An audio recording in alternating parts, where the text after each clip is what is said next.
Okay, welcome back everybody. So this is going to be the watch list for, actually it's going to start on Tuesday, February 17th because Monday is President's Day and the market is going to be closed. So on Tuesday, we really don't have anything too exciting going on other than home builder confidence. I really would not anticipate that that's going to move the market one way or the other. We do have a slew of data, again, relating back to housing. And what we do know is that home prices are actually starting to drop. So could be something that we'll want to keep an eye on for Wednesday. Now, the good news is all of that is released before the market even opens, along with durable good orders, okay? And then those orders minus transportation. So we're going to want to see how those come out for December. Then we have industrial production, capacity utilization, and then more importantly are going to be the January FOMC meeting minutes. So if you're going to be trying to trade later in the day, that's where things definitely start to get rocky as to the fact that they're going to be looking for what did Powell and the governors talk about that they really didn't bring to light in the actual meeting itself during the last press release. Thursday, we're going to have jobless claims, so that's going to be a big one. The trade deficit, another big one. Inventories, so are they depleting inventories? Are inventories starting to build? And then we're also going to have the leading economic index. So Thursday is going to be a pretty heavy day, and then Friday is where we really are going to want to see what comes with GDP. So what is going on with the overall economy for Q4? Is it holding momentum? Or is it losing steam? We're also going to have personal income, personal spending. So what is the health of the consumer? Our PCE. We just have a lot of data coming on Friday. Now, the other thing with Friday that's going to make it a little bit more rocky is that it's also OPEX, options expiration. So you're going to have your monthly, your weekly, and your daily options all expiring for the month of February. So next week, definitely probably go a little bit lighter on size. We know when we have a shortened week due to the holiday, then volume tends to really get skewed. And then on top of that is we are going to have OPEX on Friday. So again, probably a little bit more caution than maybe what you've been exercising in the past. When it comes to earnings, we do have a fair amount of companies that are going to announce earnings. Nothing really that I'm keeping an eye on. A few of them that might talk to, again, the health of the consumer is going to be your Carvana, your DoorDash, eBay, what's happening with that, as well as Wayfair, and then Klarna, right? Are more people doing buy now, pay later? I think the most interesting, or one of the most interesting one, is going to be to watch is John Deere in seeing what is going on with, again, the industrial production. And then we're going to have Newmont mining, and probably the only other one is going to be Open Door, right? Open, which is more of a meme stock. So should be kind of an interesting week. Nothing that I think is going to really move the markets one direction or the other. But just obviously be cognizant that if you want to trade these names, let earnings come out and then probably trade after them. So let's go ahead and take a look at where we're at with SPY. So you can see here, and clearly on Friday, this was, Thursday and Friday was just really a mess trying to trade this thing, right? I mean, for literally hours on end, we were just in this very narrow, defined range. At least we were on Thursday, without a doubt. Friday, we got a little bit more expansion to the upside, a little bit of a sell down, and then a pop going into the close. So for calls, I really like calls above 686, puts below 679. I'm going to watch these lower 1 hour pivots as possible support before we would head lower into the 670s. Now, SPY is more of a balanced market, and we can see that where the buyers and the sellers are on top of one another. And that's kind of why you get that wicking up and down and back and forth, and you don't get any clear momentum or a directional bias. Now, let's take a look at QQQ. QQQ, pretty narrow range yet again on Thursday with lots of wicking. We were having more strength in QQQ than we were on SPY on Friday, but a very similar story. I really like calls if we get above 606, okay? Because we could race all the way up to 612 and then ultimately up to 615 and possibly into the 620s. Now, every time they are trying to push this down, they are not able to actually hold it lower. So you'll note, right, we're oscillating, we push up, they try to push it down, but they were defending this 599 level all Friday afternoon. I mean, we would start to get close to it, and then just nothing, just reversion back to the upside. And we did have a lot of weakness in Apple. We had a lot of weakness in Meta as well as Google. We're going to look at Microsoft. That was a little bit on the stronger side. But again, just kind of this wicking, right, where they try to push it, a little bit of a down move, wick, lots of wicks, definitely to the downside. But every time you saw them try to push it down, they would wick it back up. So again, fairly narrow range here, even on a 15-minute chart, more of a scalper's market than anything. Really didn't see too much that I liked one direction or the other. Now, let's take a look at some of the individual names. Apple would have been a great short on Friday.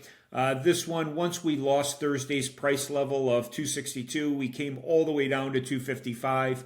I mean, you could see this on a 15-minute chart. I mean, just really, Apple struggled to gain any momentum and pretty much stopped right at 255.75. So what I would watch for this one on Tuesday is going to be, are we going to open above or below this? You can see we have a fair amount of buyers here. Nothing monumental, but if you get below 252, then it's lights out. And I think this thing is definitely going lower.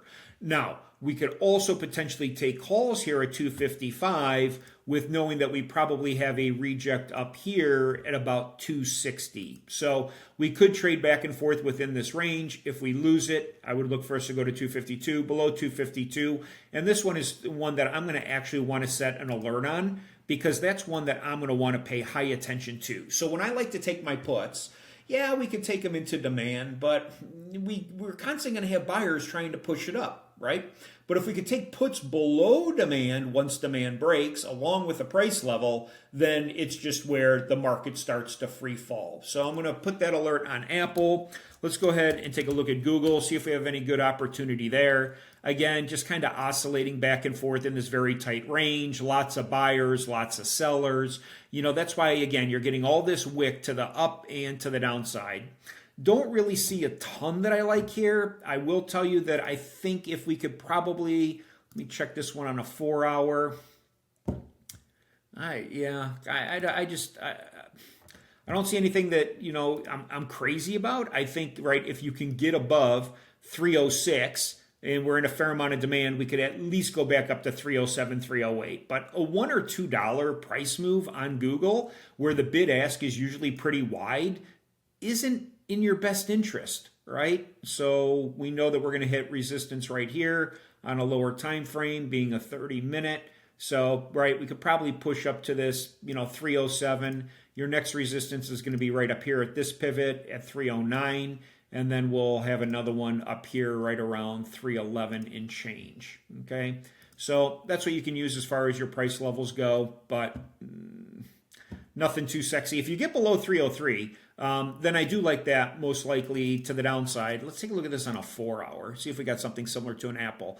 Yeah, I mean, if we lose this level here, right, look left, caught this same 4 hour candle wick right here, pretty much right at the same level, okay? So we lose this, see, where it bounced, then I definitely think puts to the downside. So I'm going to add an alert here. Same thing, if we cross this, I'm going to want to take a look at this, and we'll save that and revisit it if it hits. If not, I don't want to trade all this wicking. It's just, you're not going to win. You just end up losing. Okay, so look for the really good setups where you have a competitive advantage. Meta, I think if we get below 634.57, you can see that they wicked it down pretty hard. For 15 minutes, we are trailing to the downside. If we can get below this price level, I'm going to add an alert here on Meta. Watch them all go off at the same time, right? But we have a gap fill here. So I really do like this to go into the gap, possibly fill the gap. Meta, after earnings, had a gap to the upside, and it lost it, right? This was the old gap here to the upside, and this thing just came straight down. So what is having a intervention into the markets that's causing all this pressure is AI. And how much of an impact is AI going to have on these companies' earnings, knowing that they are moving from a light hardware business model to now a ton of spending? Okay, So I get Microsoft. We know the software stocks have been hit the hardest with this. Below 400, again, I do like puts in this one, okay? Down to 398. Again, $2 on Microsoft isn't that much of a move. And the contracts are kind of wonky, right? If we get below 398, and I have taken a trade on this in the past, and this is nice with some of these because we have Monday, Wednesday, Friday option expiration. But for this one, I really like puts if we get below 398. Why? Because I can go all the way down here to 392. Okay, so we have much, much more of an overall runway. Now, where do I like calls? Well, I like calls. You can take the bounce at 400, okay? Or calls if we get above 406. Again, I'm on a 4-hour chart, and you can see that tons of wicking, lots of buyers, but if we can get below this, I think we have room to the downside. Conversely, if we get above 406, right, this would be a great one for calls. Okay, so I could set an alert. We'll watch for calls going all the way up to 417. And that's how you could just have the alerts work for you, because I don't want to be flipping back and forth saying, are we breaking price levels? Are we at a price level? Do I got to watch this? Just go ahead, let the price level break on a 5-minute time frame, and then come back and look at it. Let's take a look at Amazon. Amazon, again, lots of weakness here, really no momentum. We have a gap fill above, gap fill below. This one I think you can just probably watch on the open for a gap fill going right into this. I don't think there's a lot of rocket science to this one. We really probably don't have any decent support until way lower. Looks like that, right? So we're going to get through this gap fill, right? And then we have support that's coming all the way down here at a 2-hour time frame, okay? Right around 190. So this would be, again, an ideal put trade to the downside. So keep an eye on this one for Tuesday's market open. This is probably one of the better setups that I really like. Now, what I can do is all my old price levels down here I will get rid of, because I haven't looked at these for, until we were on the way up. So they're going to all have to be redone. So I'm going to get rid of those and just know that we could possibly push, because we don't have a lot of buyers on this, you guys, right? We have 1 hour of buyers, and then we have nothing until we get all the way down here at 192. So if we get a negative catalyst on the market to head lower, let me take a look at this on a little bit of a higher time frame.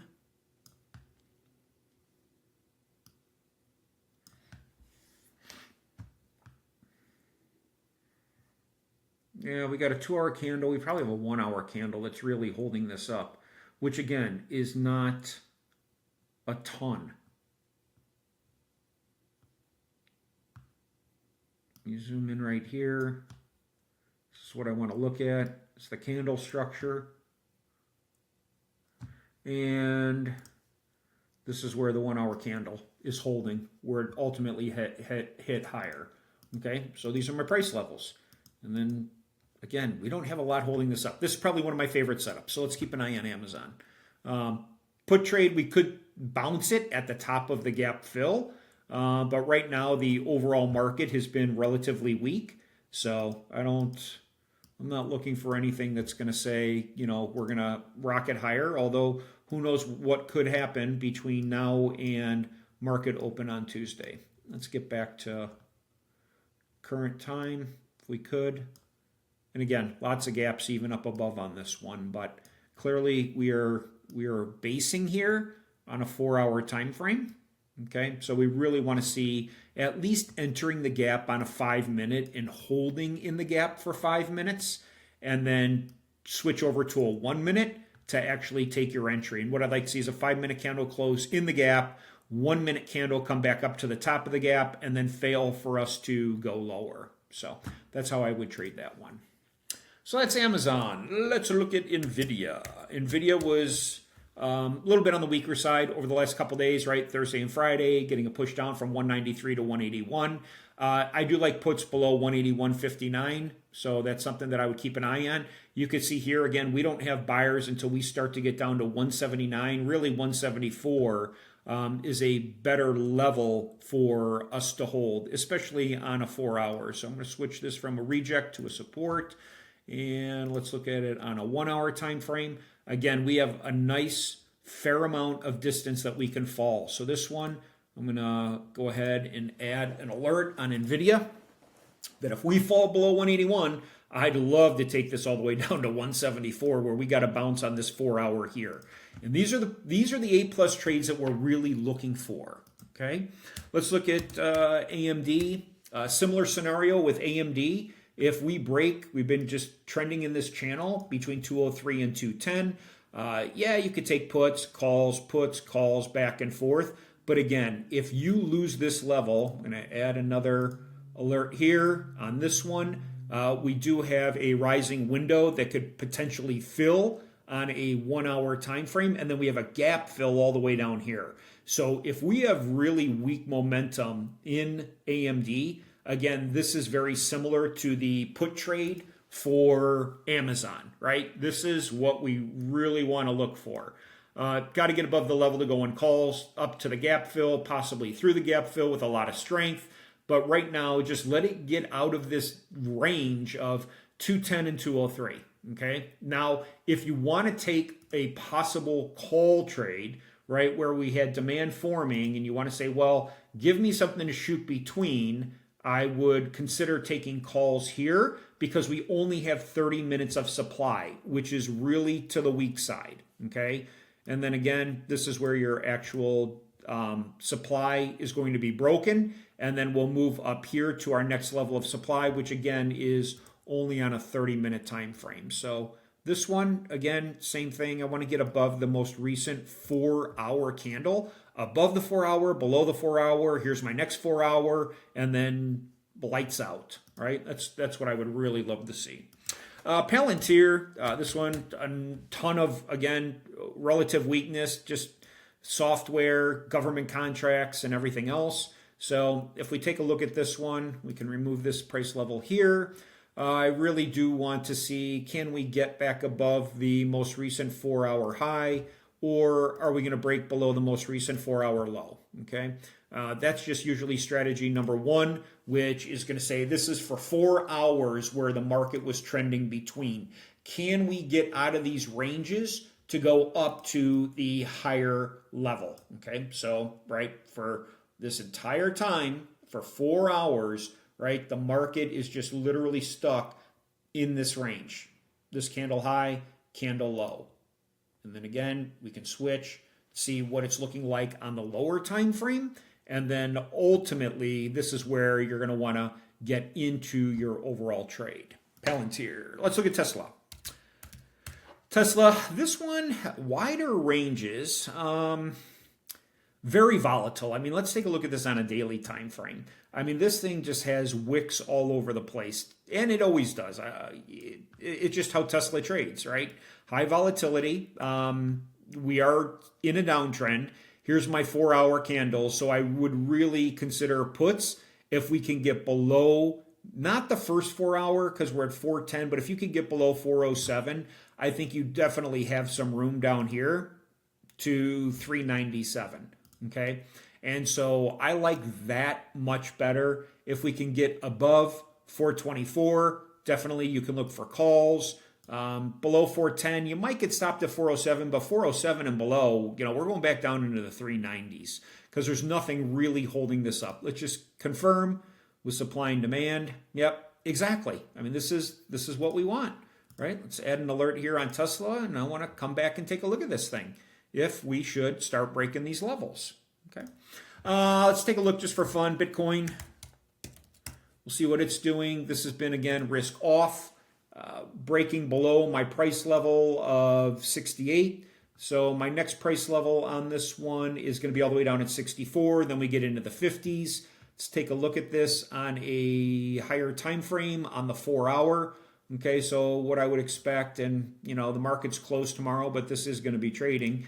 All right, let's see if it breaks the 50, the 618, and the 786. And if they do, they come to the pivot, and then we're going to watch the 4 hour pivot low to the downside, right? Or do we bounce this here and start to move higher? But we've already broken the 4 hour, so I'm going to get rid of that, and we'll kind of keep an eye on this one. And then the other one, that goes with it is Robinhood. hood, we do have a gap fill up above. We want to see that it's going to hold this price of 75.98. If it does, calls going into the gap. The other one, Coinbase, is going to be another one that you can look to trade. Coinbase, hold 160, go all the way up to 170. Okay, that's where I think you're going to run into a little bit of resistance. Let's just confirm. Yep. And pretty much low level 4 hour, right? But if you get above this 4 hour, you can eat away the 45 minute and go all the way up to 179 and change. So kind of an ugly candle right before the market close. But we do need to get up or get below 160, right? We have room all the way back down here to 139. And I think that's pretty much everything that I want to look at with you guys. So, oh, you know what? Let's do in silver and gold real quick. SLV. We're in this channel. So again, just get yourself out of the channel. So getting above 71, I think we could go to 76. Get below 68, 67, that's not going to be your best bet. But if you can get below 65, then we can go all the way down to 62 for a gap fill down here below. We do have quite a bit of support down here. But again, if you can get above this, go higher. Above this, go higher. Above this, go higher. Okay. Let's take a look at gold, and we'll finish it up with that. So hopefully you guys are getting a 3-day weekend, especially for those of you in the banking business or the finance world or public service. Same thing, right? Break these overall demand levels, and then we have quite a ways to drop to the downside. We gain some momentum. Back up we go with a huge gap fill up above. So right now we are starting to trend higher on this on a 4 hour. 9 is above the 21. We are above VWAP, but very narrow range here, right? Not lots of explosive moves, and we get a push up, and then you're getting these faster, quicker drawdowns back to the downside. So with that, everybody, I will see you for live trading on Tuesday morning. And as always, if there's something I can do to help, just feel free to reach out. But with that, have a fantastic President's Day, and I will see you all in about 48 hours. Take care. Thanks for watching. If you haven't already done so, make sure you sign up for the free weekly Watchlist emails to get early access before the video drops here on YouTube. See you next time.